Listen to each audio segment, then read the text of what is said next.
The New York City mosque debate, it's just the tip of a much bigger issue. What has happened to America's relationship with its Muslims? In the state of Illinois, a $13 billion deficit? Hey, who says the real number might be $100 billion?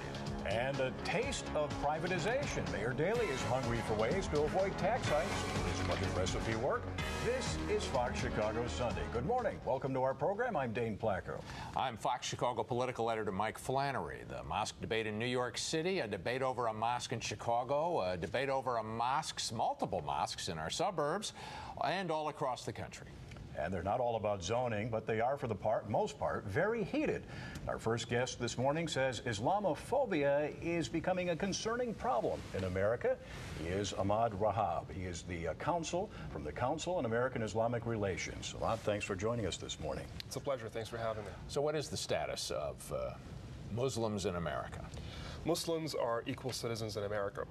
They are here to live, work, practice their faith like everybody else, but unfortunately there is a campaign of misinformation that is going on out there because of the creation of these new anti-Muslim organizations like SIOA or Act for America. There's really helping sweep this nation into a frenzy as far as mosque building and other forms of Muslim expression. You say campaign, it makes it sound as though it's organized. Do you believe it is? It is absolutely organized. I'm not saying every response that is against the building of a mosque is part of Islamophobia or these campaigns, but there are campaigns that are driving a lot of the misunderstanding and a lot of the suspicion that people may have for genuine reasons of fear.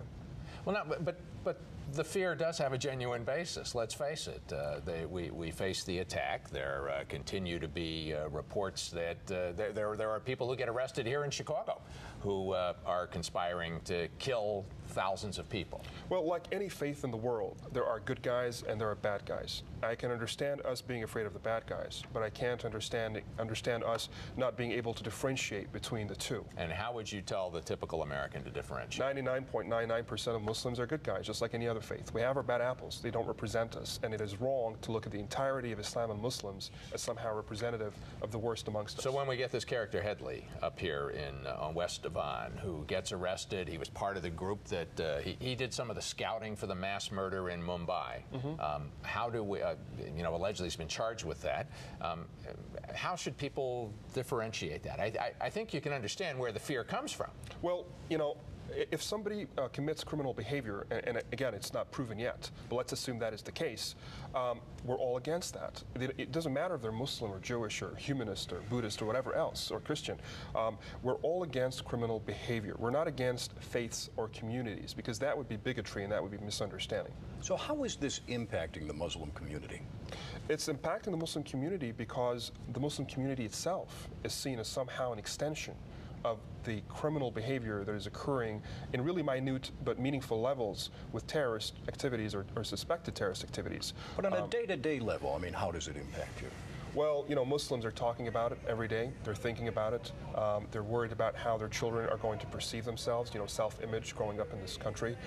We don't believe that America is a nation that says no to somebody because of their faith. We're all Americans. America says yes to all of its citizens, all of its sons and daughters. We believe in that. And sooner or later, we believe that, the truth is going to come out on what Islam is really about.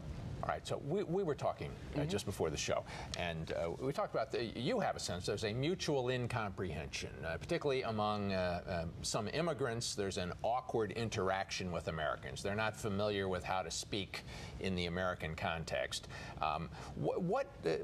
Let's talk about that. I think there have been occasions where Americans reach out and they are a little put off by the response they've gotten. That's a reality I can't deny, Mike and Dale. And frankly, this is the story of America.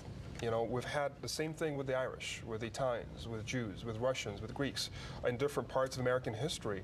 And it could take a generation and a half, maybe two, before people are viewed as Americans. And yet the war does make this different. The war does make a difference. Maybe the Japanese had a similar experience in World War II. We do have our own context that brings in certain particularities. But the general... So what are your recommendations? My recommendation is for people to start talking to each other, to not submit to blogs that know nothing about Islam but think that they know something about Islam, to get their information. Go straight to the source. Talk to your Muslim neighbor. Open up real books, at your local library. The blogs are really playing a role here in confusing people about what Islam and Muslims are about, as is AM radio. We're all in it together. We're all in it together. Ahmed, thank you very much. Thank you very much.